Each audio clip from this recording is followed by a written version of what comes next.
हाय दोस्तों, welcome to our channel investing with Dhan. दोस्तों, recently मैंने आपके साथ एक वीडियो सीरीज करी थी जहां पर मैंने आपके साथ बहुत सारे फाइनेंशियल पैरामीटर्स डिस्कस किए हैं। एनुअल रिपोर्ट डाउनलोड करने से लेकर income statement, balance sheet, cash flow statement, इन सबके थ्रू किस किस तरीके से आप एनालिसिस कर सकते हैं, कौन कौन सी रेशोज आपको यहाँ पर देखनी चाहिए, और इवेंचुअली मैंने आपके साथ ये भी डिस्कस किया था कि किस तरीके से मल्टीपल रेशोज को एक साथ यूज करके आप अपने लिए अच्छी कंपनीज ढूंढ सकते हैं। दोस्तों, जिस तरीके से हमें अपने आसपास वाले लोगों में बहुत सारे ग्रीन फ्लैग्स और कुछ कुछ रेड फ्लैग्स नजर आते हैं, जिसके बेसिस पे हम ये डिसीजन लेते हैं कि हमें अपना टाइम और एफर्ट इस रिलेशनशिप में इन्वेस्ट करना या नहीं करना है, ठीक उस तरीके से आपको अपने पोर्टफोलियो के लिए किसी कंपनी में इन्वेस्टमेंट करनी है या नहीं करनी है, आपको अपनी हार्ड अर्न्ड मनी इस कंपनी में, इस बिजनेस में लगानी है या नहीं लगानी है, ये इस बात पर डिपेंड करता है कि आपकी सिलेक्ट की हुई कंपनी में या आपकी शॉर्टलिस्टेड कंपनी में कितने आपको ग्रीन फ्लैग्स और कितने आपको रेड फ्लैग्स दिखाई दे रहे हैं। दोस्तों, ग्रीन फ्लैग्स के बारे में तो हमने बहुत सारी बातें करी हैं, जैसे रेवेन्यू ग्रोथ रेट इतने से ऊपर होना चाहिए, ऑपरेटिंग प्रॉफिट मार्जिन ऐसा होना चाहिए। अगर ये सारी चीजें हैं तो ये ग्रीन फ्लैग्स का रोल प्ले करेंगी। लेकिन दोस्तों, आज इस वीडियो में मैं आपके साथ डिस्कस करने वाला हूं कैसे आप अपनी शॉर्ट लिस्टेड कंपनी में या आउट ऑफ मेनी कंपनीज किसी किसी कंपनी में आपको क्या दिखे तो आपको समझ जाना चाहिए कि ये उसमें रेड फ्लैग है। दोस्तों, रेड फ्लैग का मतलब क्या होता है? ऐसी कोई कंपनी या ऐसा कोई मैनेजमेंट या कोई प्रमोटर कुछ ऐसा काम ना कर रहा हो जो इवेंचुअली मेरे कैपिटल को इरोड कर दे। जैसा कि वॉरेन बफेट ने कहा है that never ever lose your capital. Even his rule number 2 says that always remember rule number 1 that never ever lose your capital। दोस्तों, अगर आपको किसी कंपनी में इनमें से कोई भी रेड फ्लैग देखने को मिलता है तो आपको बहुत ही सतर्क होना चाहिए। मैं ये नहीं कह रहा कि आपको उस कंपनी में इन्वेस्टमेंट नहीं करनी चाहिए, डिपेंड करता है कि आपकी स्टोरी कितनी स्ट्रांग है, लेकिन एटलीस्ट अगर ये चीजें यहां पर आपको दिखती हैं जो मैं इस वीडियो में डिस्कस करने वाला हूं, अगर ये पैरामीटर्स आपको अपनी कंपनी में दिखते हैं तो आपको बहुत ही कॉशियस हो जाना चाहिए। ये वाले पैरामीटर्स वाली कंपनीज आपके पोर्टफोलियो के लिए बहुत ज्यादा नेगेटिव साबित हो सकती हैं। तो दोस्तों, क्या है वो पैरामीटर, आइए हम देखते हैं। यहाँ पर सबसे पहले हम यहाँ पर ओपन करेंगे स्कैनेक्स। आइए हम चलते हैं यहाँ पर scanex.trade ओपन करते हैं, जो कि धन का स्कैनिंग कंसोल है। मैंने यहाँ पर ओपन कर लिया है इन्फोसिस का पेज। दोस्तों, आप सोचिए, आप अपने बिजनेस को कुछ सालों के लिए किसी के लिए छोड़कर गए।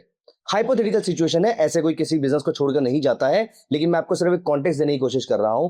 आपने अपना बिजनेस किसी के भरोसे छोड़ा, एंड बाय द वे ये एग्जांपल मैं इसलिए ले रहा हूं क्योंकि हम एज अ शेयर होल्डर अपना बिजनेस प्रमोटर और मैनेजमेंट के भरोसे छोड़कर बैठे हुए हैं, क्योंकि हम रोज के उनके ऑपरेशंस को ट्रैक नहीं कर रहे हैं। तो मान लीजिए कि आप अपने बिजनेस को किसी के भरोसे छोड़कर गए और आपने 1 साल के बाद उनको फोन किया कि बताइए कितना प्रॉफिट हुआ। उन्होंने बताया 100 रुपए, और आपने उनसे पूछा कि क्या हिसाब किताब है। उन्होंने बताया कि 1000 रुपए का रेवेन्यू जनरेट किया और 100 रुपए का प्रॉफिट हुआ। आपने उसके बाद फिर 1 साल के बाद फोन किया और आपने पूछा अब क्या हिसाब किताब है। उन्होंने सेम बताया कि अप्रोक्सीमेटली 1000 रुपए का रेवेन्यू है, 100 रुपए का प्रॉफिट है। अगले साल रेवेन्यू थोड़ा सा बढ़ गया, प्रॉफिट थोड़ा सा बढ़ गया, फिर चौथे साल ऐसा हुआ, फिर 5वें साल ऐसा हुआ, करते करते करते 7 से 8 से 9 साल बीत गए, 10 साल बीत गए।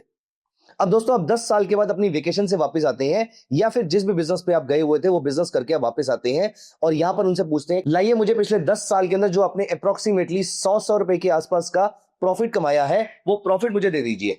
उन्होंने कहा कि प्रॉफिट तो एक्रूअल बेसिस पे होता है, ये सारी चीज मैंने ऑन पेपर कमाई तो है, लेकिन अभी मेरे पास कैश आया नहीं है। वेट, कहने का मतलब क्या है? दोस्तों, पहले मैं यहां पर आपको एक इंपॉर्टेंट कॉन्सेप्ट बता दूं अकाउंटिंग का।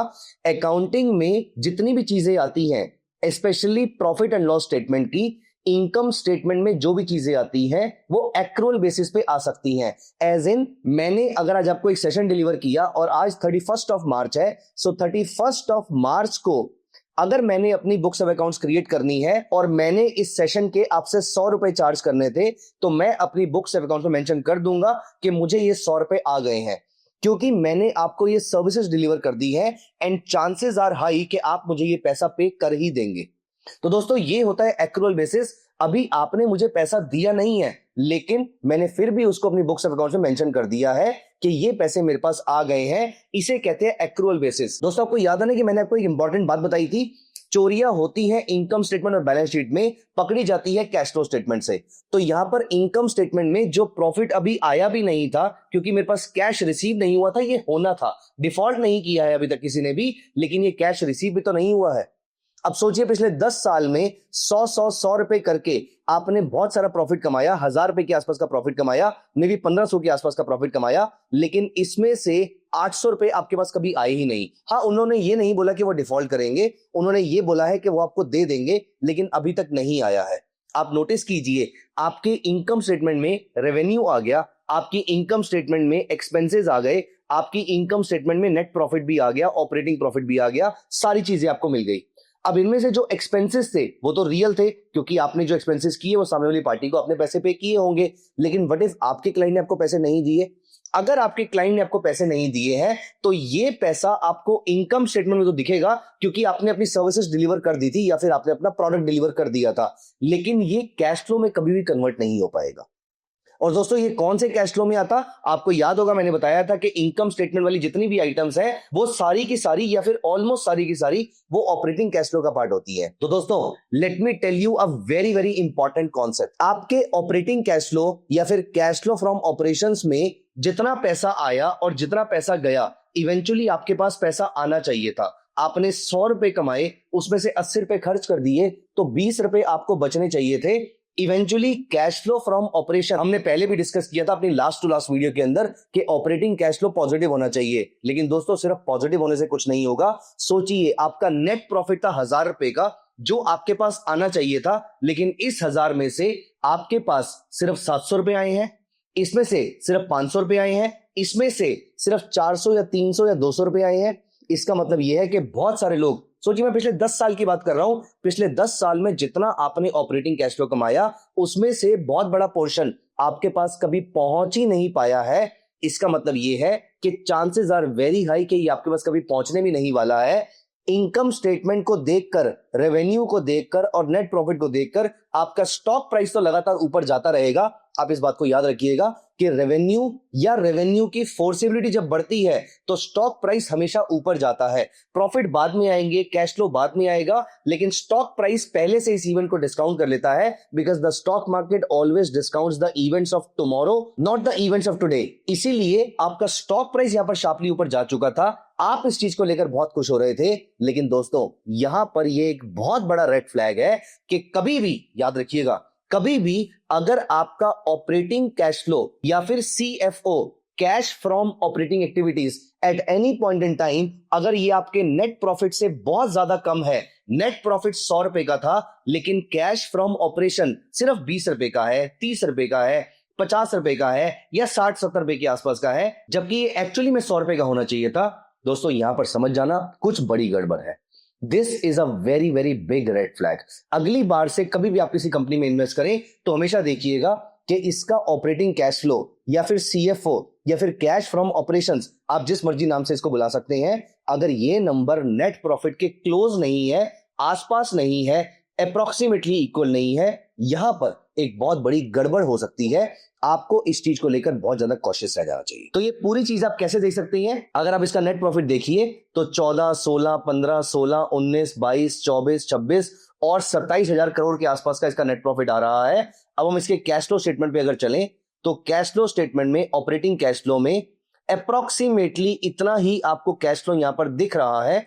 यहां पर आप नोटिस कीजिए, अभी रिसेंटली आपके फाइनेंशियल्स में अगर आप देखें 27,600 समथिंग करोड़ का था, वहीं अगर हम कैश फ्लो को देखें तो अप्रोक्सीमेटली 25,200 का कैश फ्लो भी आ रहा है। मतलब 90% नेट प्रॉफिट को वो ऑपरेटिंग कैश फ्लो में कन्वर्ट कर पा रहे हैं। पिछला जो ऑपरेटिंग कैश फ्लो था वो था 22,400 समथिंग का, और पिछला जो नेट प्रॉफिट था दैट वाज 26,000। अगेन यहां पर 20% का गैप आ रहा था, विच इज ऑल्सो एक्सेप्टेबल। उससे पिछला अगर हम देखें तो 24,000 करोड़ का था, और यहां पर अगर हम कैश फ्लो जाके देखते हैं तो वो भी अप्रोक्सीमेटली 23,885 करोड़ का, तो ये ऑलमोस्ट 95-97% के आसपास का आ रहा था। तो इस कंपनी जिसको हम यहां पर स्टडी कर रहे हैं, इसमें तो ज्यादा स्ट्रेस लेने वाली बात नहीं है, लेकिन ऐसी कंपनीज आपको जरूर दिखेंगी जिनमें ये बहुत बड़ा गैप दिखाई देगा। जहां पर भी ये गैप 50% से ऊपर का हो जाता है, आपको यहां पर कॉशियस होने की जरूरत है। दोस्तों, एक और पैरामीटर आप देख सकते हैं इस चीज को पता करने के लिए कि कंपनी अपने ऑपरेशंस को सही तरीके से चला रही है और आपको धोखा तो नहीं देने की कोशिश कर रही है। आप याद रखिएगा, इन्वेंट्री टू सेल्स रेशो एक बहुत ही इंपॉर्टेंट पैरामीटर है जो आपको यह बता सकता है कि कंपनी अपना काम ईमानदारी से कर रही है या फिर आपको इनकम स्टेटमेंट में और बैलेंस शीट में कुछ गूफअप देखने को मिल सकता है। दोस्तों, याद रखिएगा कि पिछले साल जो आपकी कंपनी ने इन्वेंट्री एक्यूमुलेट करी थी वो अगले साल सेल्स में कन्वर्ट होगी, राइट? क्योंकि सेल्स कहां से आएगी? इन्वेंट्री से आएगी। अब सोचिए, ऐसा सिनेरियो सोचिए कि इन्वेंट्री 100 रुपए की थी, अगले साल सेल्स 100 रुपए की होनी चाहिए थी, लेकिन पिछले साल इन्वेंट्री 100 की थी और इस बार जो सेल्स हुई है वो सिर्फ 60 रुपए की हुई है, सिर्फ 40 रुपए की हुई है। मतलब आपकी इन्वेंट्री टू सेल्स की रेशो हम उसी साल की यहां पर निकालेंगे। अगर आपकी इन्वेंट्री टू सेल्स रेशो एक कंसिस्टेंट नंबर आ रहा है, आपको डरने की कोई जरूरत नहीं है। मतलब ऑन एन एवरेज आपकी इन्वेंट्री चर्न होके सेल्स में कन्वर्ट होती जा रही है। लेकिन दोस्तों, अगर आपकी इन्वेंट्री लगातार बढ़ती जा रही है, आप मुझे बताइए इसका इंप्लीकेशन क्या हो सकता है। अगर आपकी इन्वेंट्री लगातार बढ़ती जा रही है लेकिन आपकी सेल्स नहीं बढ़ रही है, सोचिए, मैं एक ऐसे सब्जी वाले की बात कर रहा हूं जो लगातार बनानास परचेज कर रहा है, जो लगातार सब्जियां एक्यूमुलेट कर रहा है, वो पालक खरीद रहा है, वो मूली खरीद रहा है, वो गाजर खरीद रहा है, आलू खरीद रहा है, लेकिन उसकी शॉप पे, उसकी रेडी पे कोई खरीदने नहीं आ रहा है। इसका मतलब क्या है? इनकी ये सारी इन्वेंट्री वेस्ट जाने वाली है, और या फिर ये सेल्स कर रहे होंगे लेकिन मुझे दिखा नहीं रहे हैं। इनमें से कुछ भी हो सकता है। दोस्तों याद रखिएगा, एक और रेड फ्लैग जो मैं अपनी कंपनीज में जरूर देखता हूं वो है इन्वेंट्री टू सेल्स की रेशो। अगर आपकी इन्वेंट्री टू सेल्स की रेशो कांस्टेंट आ रही है या छोटी मोटी फ्लक्चुएशंस आ रही है तो डरने की जरूरत नहीं है। लेकिन अगर इन्वेंट्री टू सेल्स रेशो बहुत ज्यादा बढ़ चुकी है, यहां पर आपको डरने की जरूरत है। मतलब इन्वेंट्री एक्यूमुलेट होती जा रही है और ये इन्वेंट्री सेल्स में कन्वर्ट नहीं हो पा रही है। या तो आपका मैनेजमेंट कैपेबल नहीं है, या आपकी कंपनी माल बेचने में सक्षम नहीं है, और या फिर कोई और रीजन है जिसकी वजह से यहां पर आपको धोखा दिया जा सकता है। दोस्तों, आपको अगली बार से किसी भी फाइनेंशियल स्टेटमेंट को स्टडी करना है तो ये दो चीजें जरूर चेक कीजिएगा। पहला, operating cash flow to net profit की रेशो, और दूसरा इन्वेंट्री टू सेल्स की रेशो। अगर मुझे इन दोनों में से किसी एक रेशो को ज्यादा इंपॉर्टेंस देनी है तो जो पहली रेशो है CFO अपॉन क्यूमुलेटिव पैट, ये एक बहुत ही इंपॉर्टेंट रेशो है। आप इंडिया में इस समय जितनी मर्जी कंपनीज को देख लीजिए, आपको कम से कम 40% कंपनीज ऐसी मिलेंगी जिनमें operating cash flow to net profit की रेशो बहुत ही कम आएगी। इसका मतलब कंपनीज अपने प्रॉफिट को कैश में कन्वर्ट नहीं कर पा रही है। और दोस्तों, यहां पर आप समझ जाइए कि दया कुछ तो गड़बड़ है। तो दोस्तों, आज ही अपनी कंपनीज के अंदर जो आपके पोर्टफोलियो में आपने कंपनीज एक्यूमुलेट कर रखी है, आज उन सारी कंपनीज के अंदर इन दोनों रेशो को जाके चेक जरूर कीजिएगा। एनुअल रिपोर्ट डाउनलोड कीजिए, स्कैनएक्स ओपन कीजिए, कहीं से भी चेक कीजिए, लेकिन दोनों रेशोस चेक कीजिए और मुझे बताइए कि आपने अपनी कंपनी में क्या पाया है। आइए, आपकी जो भी कंपनी है उसके ऊपर हम बातें करना शुरू करते हैं नीचे कमेंट सेक्शन के अंदर। Thank you so much guys for take care of yourself. Investments in the securities market are subject to market risk. Read all the related documents carefully before investing.